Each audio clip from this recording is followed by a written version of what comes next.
40 лет работы, огромное количество талантливых художников и архитекторов по всему миру. Студия изобразительного искусства Республиканского дворца молодежи отметила юбилей. Работы выпускников самых разных лет собрали для выставки в Национальной научной библиотеке. Уже много лет бессменный руководитель Руслан Кайтуков готовит к поступлению в вузы будущих архитекторов. На экспозиции представлены работы первых выпускников студии, а также картины нынешних студентов. Рисунки гипсовых фигур и живой натуры, постановочные и порой сложные натюрморты, пейзажи и портреты. Поздравить своего педагога приехали воспитанники со всей России. В Москве очень много воспитанников и студентов, которые учатся. Даже один в Голландии, первый, самый талантливый Танделов Борис. Не сказали его, Борис.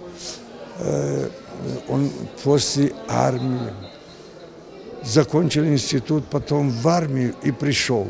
И появился вот так вот настолько, видимо, ему захотелось стать вообще-то тем, к чему пришел. И он с удовольствием готовился, все, подготовился. И через год поступил в этот университет наш.